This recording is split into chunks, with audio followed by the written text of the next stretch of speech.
But the first thing I do with clients is figure out segments of your existing customer base, looking at three ratios initially. Win-loss ratio, which shows which prospects are easiest to get. Gross revenue retention, which prospects are easiest to keep. And net revenue retention, which prospects are easiest to grow, which customers are easiest to grow.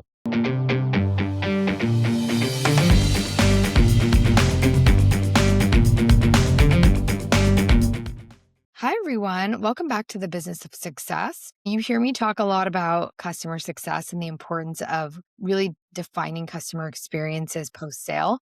I have the pleasure of talking to someone who actually thinks beyond post-sale to pre-sale and really is an advocate for the customer in the marketing stage. And so welcome, Alan Gonsenhauser. I am so glad to have met you kind of peripherally, but you were doing a talk on how folks like us, fractionals, consultants can best work with PE firms. And I was really interested in that work. But subsequently, I joined your newsletter. And that's when I really started to understand how you think, which is wonderful to have, you here to talk more about that. So official welcome, and please My introduce pleasure. yourself. Thank you for the invite. Good afternoon. I'm Alan Gonsenhauser. I'm in the Boston metropolitan area, west of Boston, Massachusetts. I started by getting my degrees in finance, and then I got into marketing very early in my career. So I've been a chief marketing officer 7 times at full-time companies, P&L general manager at 3 companies. Then I spent 6 years with Serious Decisions and Forrester mentoring and coaching CMOs and marketing leaders. And in my time there, and then also in my own business, which I'll tell you about the last decade, I've mentored and coached over 150 chief marketing officers and marketing VPs, which I love doing.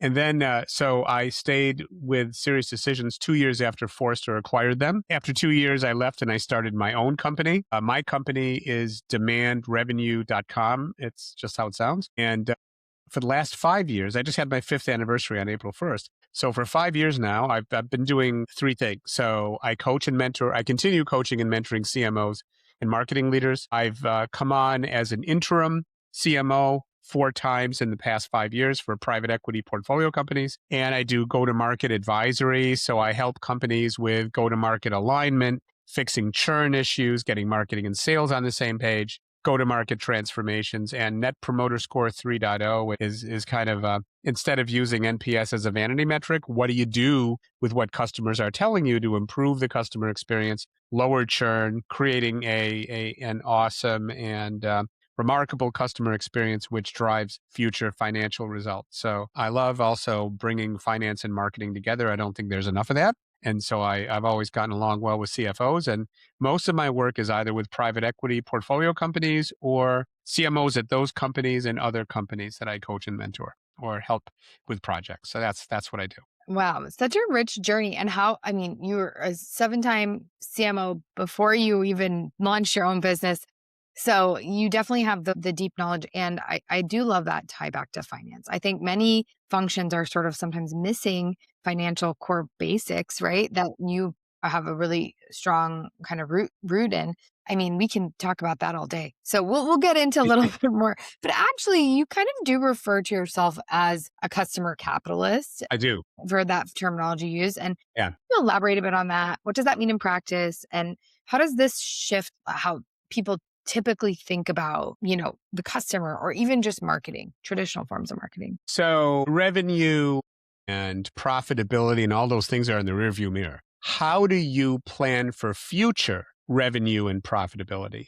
And I will say that is based on the quality of your customer relationships. It's based on your ability to define your ideal customer profile in a way that says, okay, what prospects are the easiest to get? That would be win-loss ratio on the front end. Easiest to keep, that would be gross revenue retention, and easiest to grow, net revenue retention. And if you look at companies that have a net revenue retention of 120% or more and bring in new customers from advocates, those are really, really healthy companies. I say that if you do the right things by customers, and yes, you mentioned, pre-sales, post-sale. So The customer experience really begins when before someone is a prospect, when they're not even in a buying mode, but they hear about you and they're developing, which companies they want to do business with that have brand gravity for them, before they come in market. And then when they come in market, they have a list of 4 to 5 vendors they're interested in because they've been consuming their content. And 95% of the time, one of those vendors wins. So brand gravity is important on the front end. And then when people become customers, the process and then the onboarding for 60 days, all that's really critical to beginning a leadership customer experience and everything that comes after that. But if you look at bringing on new clients that stay with you and grow with you, that's the best way to predict your future financial performance. Yeah. Well, you're speaking the language I love to hear. And I mean, I've heard it truly at, I've heard like VCs at a venture conference tell early stage companies, right? Like you really need to think about retaining the customer, even if they're freemiums that you start with, like retain.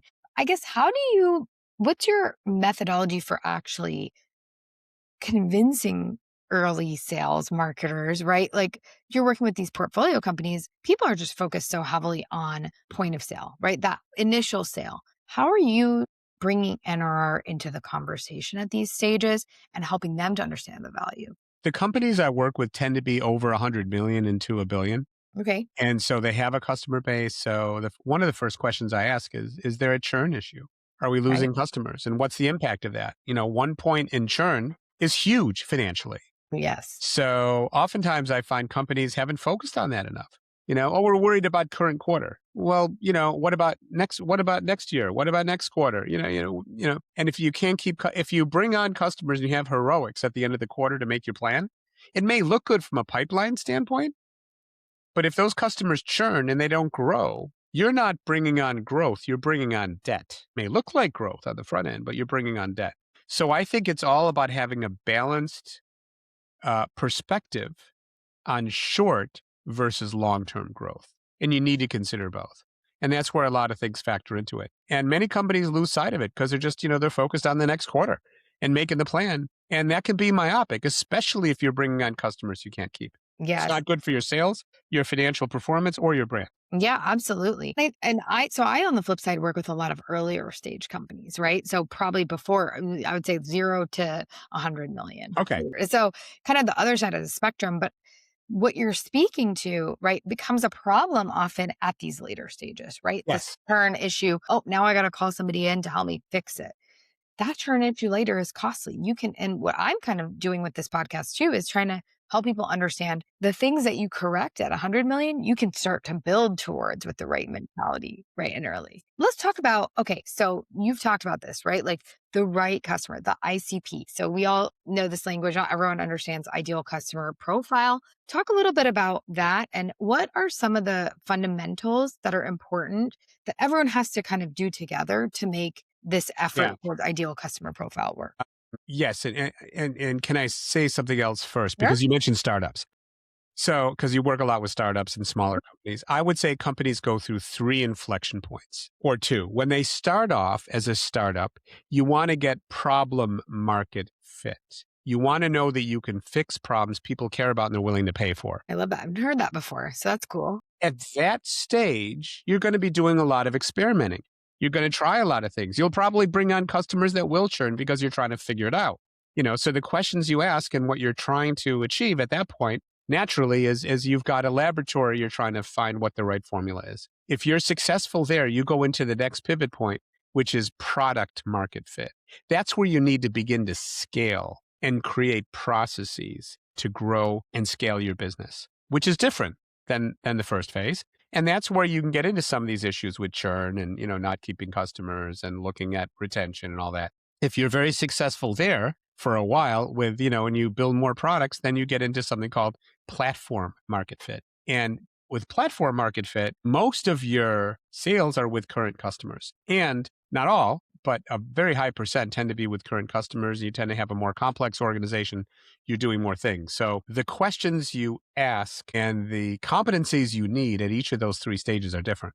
So understanding that and how the business changes through those inflection points is different. So sorry, I just thought that would be Yeah. helpful since you mentioned startups. No, I In think it's terms of your super. question on ICP. Yeah. So that's probably the biggest problem I see companies have. They think they know their ICP, but it's not aligned, and it's not aligned cross-functionally. That's the biggest issue I see with companies is lack of alignment. And their stats, companies that are well aligned and stay aligned grow 19% faster and are 15% more profitable. A lot of Amazing. companies may figure out their ICP. Well, we want to be in this business. The CEO likes that business. Or, our most of our sales last year came from this segment, Mhm. or a lot of other ways. I've got a presentation I'm going to give next month that talks about the 8 ways that a lot of companies are figuring out ICP they should change. So, and what I recommend is two important things to figure out your ICP. First is, and this is when you have customers and you've got customer cohorts you can look at.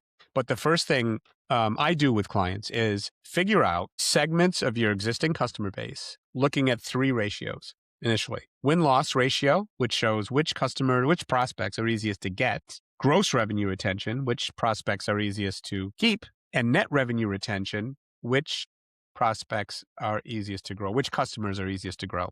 So if you can triangulate those customers that you can get, keep, and grow better than other segments, that's a really good start of what some of your ICPs might be. That's like step one. Step two is to do a qualitative analysis of different potential segments and the market economic headwinds and tailwinds.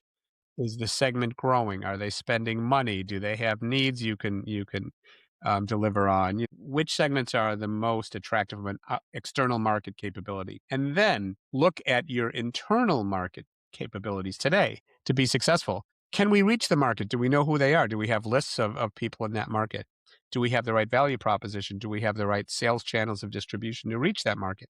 Do we have the right products and services? Are our products and services what they need? And other internal factors. And then you look at the external attractiveness by segment to your current capabilities to be successful. If the two match, great market segments and you can hit it out of the park now, invest in that segment. If it's a great market opportunity, a given segment, but you're not quite ready, wait until you are ready, until you go after it. If the market isn't growing that much, but you're really doing well, you're very well set up, then you farm the base. And if neither are true, if it's a market segment that's not growing, that doesn't have real tailwinds, and you're not set up to be successful anyway, you don't put any resources towards them. And so if you put those two things together, take a look at customer cohorts that are easiest to get, keep, and grow, and then look at market forces and your internal capabilities. That's how I would say you develop the right ICP. And most companies aren't doing it that way and should. And then the second thing is once you do that, and it's not a marketing exercise, it's a cross-functional exercise. Everybody has to be bought in: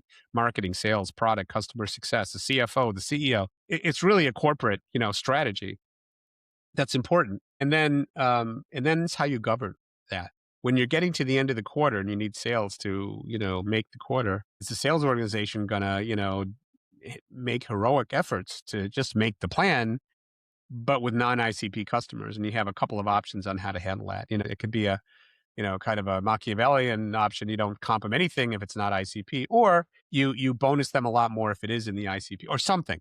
But but Yeah, yeah. there are ways of dealing with that, and that's I sometimes work with clients that way. But I find that is one of the biggest issues that companies don't even realize they have an ICP issue, but they do. Yeah. It's like ready, aim, fire. A lot fire before they're really aiming properly and targeting. Ready, fire, aim.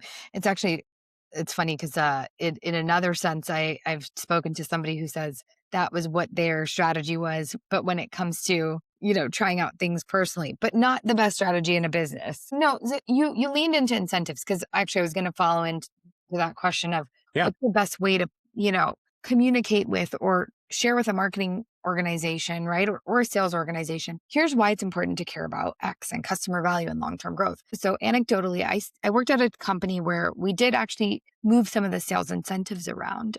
They took some of the short-term incentives and made long-term incentives, Yeah. right? So like you get X part of the bonus when somebody stays a year.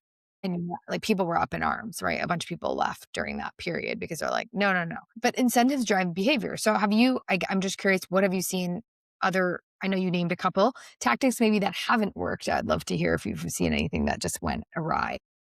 Well, I think if you just say, hey, if it's not ICP, you're not going to get anything. I think that'll Yeah. create a lot of turnover. But you can if you do bring on accounts that are in the ICP, you'll be bonused more Love and you'll that. have, qualifiers and you'll make more. I think that, I mean, any good sales rep understands the comp plan and that's how they react. So the creation of the comp plan is really important because it drives behavior. I think the organization needs to agree on what kind of behaviors they want to engender. And I think they should drive things towards making a remarkable customer experience, getting retention, getting growth, getting advocates. And those should be, and long term growth. Lifetime value to customer acquisition cost. And there should be both metrics that are tracked that define what good looks like consistently across the organization, across the functions, and a comp plan that reflects the values of the organization.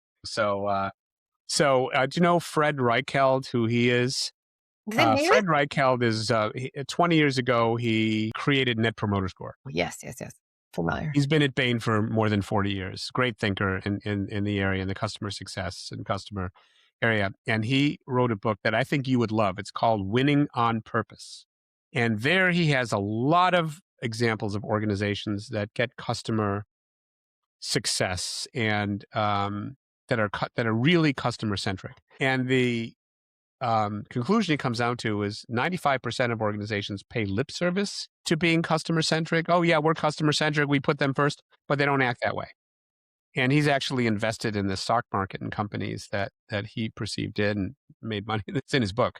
So a lot of great examples, but I think I think it's important to have cultures from the CEO on down. Her or him have to model the kind of culture they want. And the reason I call myself a customer capitalist, I think there's nothing more important than that.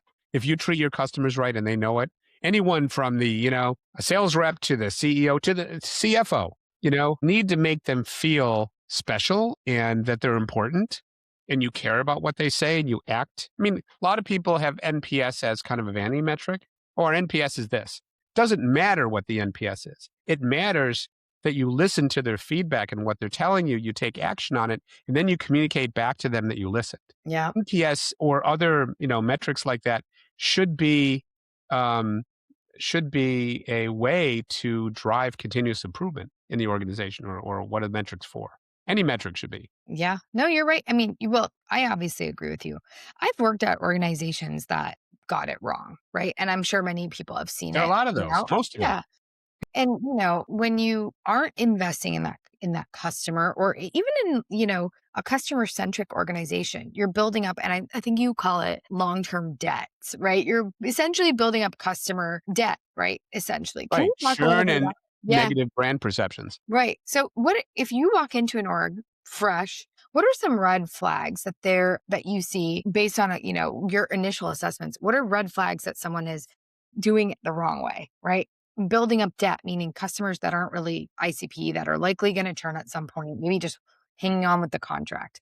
Curious what you've seen. One of the first things I look at is churn. Yeah, churn. If there's a customer churn issue, I try to get behind it and Hmm. see how serious the organization is about measuring it, improving it, understanding, what the controllable elements of churn are, what they're doing. And I find very large organizations that, kind of suck at that, unfortunately. And that's really important. So, I mean, when I come into an organization, I don't come in like I have any answer at all. First thing I do is talk to a lot of people and find out what they feel their successes are, their biggest successes, and, where they think the gaps are, both the C-suite and the marketing group. And then I give everybody three magic wishes and I ask them, well, if you could do anything, what would they be? And I get a lot of information that way. I don't come in saying, I know an answer or problems, but I come in to learn at first and not make assumptions. But one of the things I really like to learn is, what's the level of churn and why? And how much of it is controllable? And what are the reasons? And you can learn a lot. And what is the method for assessing customer satisfaction, whether it's NPS or something else? And okay, we do that. How often do we do it? How do we do it? What kind of feedback do we get from customers? Who acts on it? Is it acted on cross-functionally? Who's responsible for it? I've helped a lot of organizations leading them through that process and to really improve customer sat significantly. A lot of case studies doing that. I enjoy doing that. I think it's, focusing on the customer is never a bad thing. Never. Yeah. No, I fully agree. But I like how you get into really influencing the organization in the, kind of the pre-sale stage. This is where in customer success, I think we often are sitting there grumbling about what happened. You have all the downstream We have the garbage, downstream effects, right? We right? inherit a lot of the problems. Which is a That shame. Yeah, which is kind of true. But where you are thinking about building this cross-functional process up front, this is where you really are starting to drive, I think, true results. And that can also be measured in customer advocacy. So I think I was just talking about this on LinkedIn the other day. Like, I actually think the best salespeople are your customers, right? So Yes, where they you are. build advocates, you've created now organic revenue, right? That doesn't even require a person to sell. Are there ways that you can either, kind of operationalize this sort of thinking? Like, I know with customer success, we often have to feed into marketing, right? Like, we have to be able to say, like, this is an advocate. Let's go talk to them for a referral. So, like, have you built those processes? Have you actually gone back and talked to the post sales teams and come back and said, let's now connect? Yes. In fact, if you look at Fred Reichelt's book, Winning on Purpose, he comes out with a new metric. That's why I call it all NPS 3.0. His new metric is called earned growth. And earned growth is equal to net revenue retention plus the new business you get from customer referrals. Oh, I love this. Okay. Very cool. I think you'd love that book. Yeah. No, I I think every definitely. CEO and CFO should read that book. And I'm not, this is not a time for us to debate NPS, but a lot of CS people have actually gone into the world of feeling that NPS has not driven success because it is a point in time metric, right? It measures how somebody's feeling at that moment. But I love this concept of actually tying it to earned growth, right? As a long term measure, because we do need more of that longevity in our playbooks too, Yeah. in customer success. And you should do NPS periodically, Yeah. quarterly or at least twice a year. But I think the reason sometimes NPS has gotten a bad name is a lot of people bastardize it. They just use it as a vanity metric, not as a plank to improve the customer experience and relationship, which is what Fred intended it to be. Right. Yeah. Yeah, that's so true. No, I mean, it's just funny. I remember a couple companies back that, we had this really stellar NPS, right? Because the only people that responded were the people that liked us. So those are also, kind of problems, right? Of like Yeah. really You have to not networking. have bias in the sampling Yes. process, or it doesn't mean anything. Yeah, okay, I'll give you a story. So I was buying a car, an Audi, and I was, in talking to their head of sales, SVP of sales, whatever, and decided to buy the car. We closed the deal, and he said, "Oh, would you please fill out the survey? And you're gonna give us a 10, aren't you?" And I said, Yeah. "You're really telling me that? Then what value would anybody get from the survey if you're trying to bias the result?" It's like Yeah. that's why it's gotten a bad name, things like that. And I think going back to what you said earlier, if you did in fact enable somebody to give you tens, right? Or guilt trip them into it. What you're doing also is you're ignoring the problems, right? So the Exactly. problems are just going to stay there under the Exactly. surface. Understanding the problem and negative feedback is like gold. Yeah. It's like gold because then it's gold if you do something with it. Yeah. That's the whole point, though. You need to take action where you can on what's controllable. Yeah. It's interesting because in early stage work where I tend to be spending a lot of my time, earlier stage, I should say, it's not always very early. Sometimes you don't have a lot of churn and people are like, "Yay, we're celebrating this." I'm like, "But here's the problem. We don't have enough to learn when something could go wrong." Yeah. So it's like a double-edged sword with churn. It's a wonderful tool. You don't want too much of it, of course, but it's a wonderful tool to also teach you how to. Yeah, and when you're early stage, some is okay. I mean, because you have a laboratory. You're trying to figure out what the right ICPs are. You don't know it yet. So there's obviously going to be some churn. But once you go from problem to product and you're trying to scale your business, that's where you need to pay a lot more attention to it. Yep, definitely. So, we're talking about different stages of businesses, right? Like I kind of like to be in the 0 to 100 million. You're at 100 million and up. My whole purpose with this podcast is really to educate people on what building blocks can be put into place to better, plan for your future, right? Essentially, I mean, not in a true way, but to make the job that you do obsolete, right? Well, are there any trends that you notice amongst your customers that you go, "Oh gosh, if they fixed that, 5 years ago, I wouldn't be here doing this today." I mean, Well, I are you feel totally talking about right. career development or what companies can Well, do? companies overall, right? Like Yeah. across the board. You can talk organizationally, you can talk customers, whatever you've seen. It's some of the stuff we've been talking about, understanding, getting your ICP down really well, making sure it's cross-functional and everybody buys into it, and they operate that way. And the organization it becomes part of the culture of how the organization operates and what kind of customers you bring on and don't. And the other thing is getting aligned cross-functionally on how you operate, how you work together, support each other, that you're in the same, on the same page. And that also should extend into annual planning where you've got sales, marketing, product plans that are consistent, moving in the same direction, corporate direction that the ELT has, and your 3-year long-term plan, and that each annual plan gets you closer to that where you want to be 3 years from now, and that you do that in a very aligned way. So I think, and I've seen it over. Alignment is really important. Having the right ICP and governing it is really important, and also picking the top 3 things you really wanna hit out of the park. The top 3 you'll do 10 things. You'll be really busy, but pick the 3 that you wanna absolutely do well, and make sure you focus on them first. How does this play out? Because, I'm going to kind of flip it a little bit. How does this play out with employee development as well? So obviously, you're thinking long term. What are some things that you've seen at the companies that do it right that are also thinking about how they staff and considering AI today, right? Like, I think especially. Well, I'm glad we've had a conversation for half an hour and AI hasn't come up yet because usually it comes up in the first 5 I minutes. had to throw it in just because I think it's I know. disrupting how people think about people, It right? is. It's disrupting everything, and Yeah. I kinda live on AI. I love Claude Cowork and all the I've got all the models. I don't get me started on that, but I don't want to get started on that. I think it's important that, it is disruptive. It's not going anywhere, and I think the employees need to be trained, and you may wanna bring on, an AI specialist in marketing organizations also. But the biggest issue is change management. Mm. You have to give your folks the ability to experiment and see successes and create followership. So that's really important. In people development, I think a couple of other things are really important. One is to give people cross-functional experience. Look, I think I told you I started in finance. And then from finance, I was in customer administration and internal consulting. Then I went into marketing, product marketing, and channel marketing. Then I went into sales. I carried it back for Xerox for a few years. Then I was recruited by Panasonic and I was in higher level marketing positions working up to CMOs.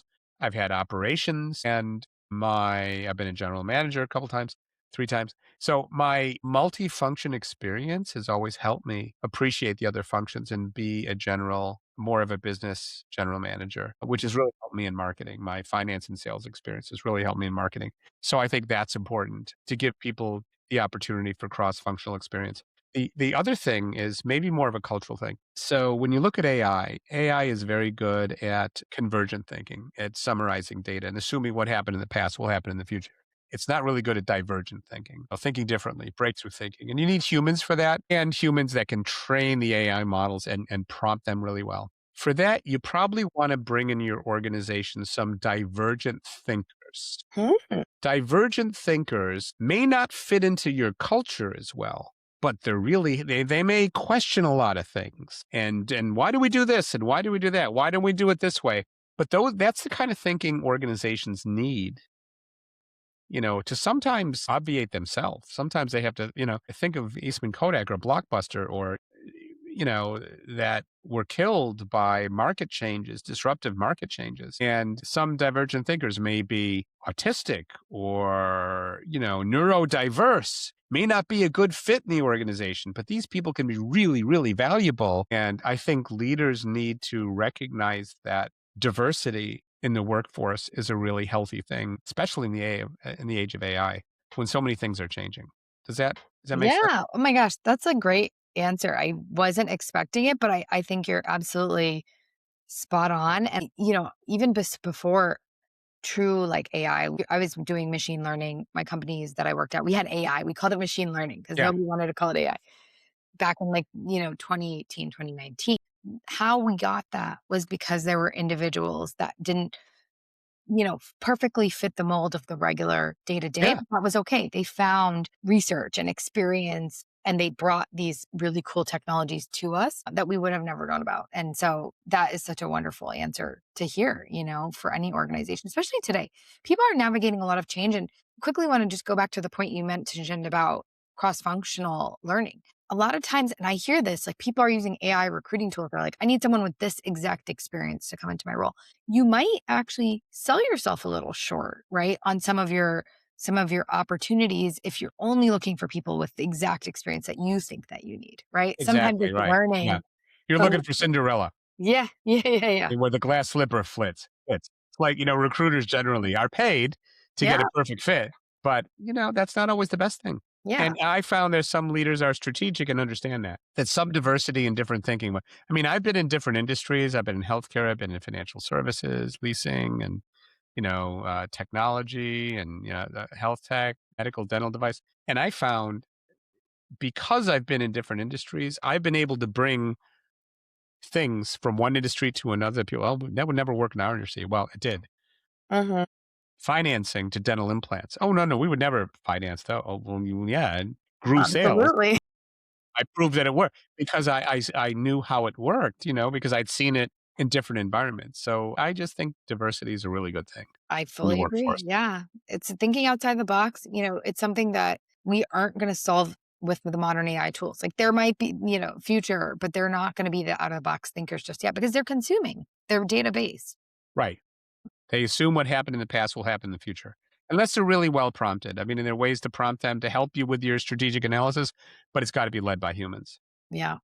Yeah. Yeah. Well, thank you so much. Okay, we covered a lot of wonderful ground here, but it's fun to meet somebody that at face value I would have just thought, marketing. Okay, not somebody that I can fully relate to, but I know the breadth of your experience is leading to your journey and the way you think, but I love that advocating for this way of thinking early in the process of a company's customer journey can really help make the jobs that I do easier, but Yes. also help retain more customers, grow organically, Yeah. right? So, Financial results. yeah, financially, exactly. So, thank you so much for sharing all this. We're going to share the links for your business. I know you've shared it as well, but we'll let everyone know in the show notes that is available. And where can Yeah. people find you talking about what you do? I know I followed your newsletter, so that's one I would recommend. Any Well, I other? have a newsletter on LinkedIn called the PE CMO Advisor, the Private Equity CMO Advisor, which I try to do something every week. Haven't done this week yet, so I'll have to do that. But my website is demandrevenue.com, just how it sounds. And my email is ag@demandrevenue.com. So you don't have to remember to spell my last name, which I know is difficult. Wonderful. Well, thank you so much, Alan. I have enjoyed this conversation so much, and Same I'm here. sure it'll help several other folks listening. And for all of you there, thank you for joining us for another episode of the Business of Thank Success. you for inviting me. Great meeting you, Pearl. Take care. Bye You bye. too. Bye. Thanks for listening to the Business of Success. If today's conversation sparked a new way of thinking about growth, value, talent, leadership, don't forget to follow along and share this episode with someone who is building something meaningful. This podcast is proudly sponsored by Customer X Success, which is helping organizations design customer value, build better and higher impact teams, and turn success into a growth strategy. You can learn more about Customer X Success at www.customerxsuccess.com. I'm Parul Bandari, and this is the Business of Success, where success is built, not just chased. Until next time, see you soon.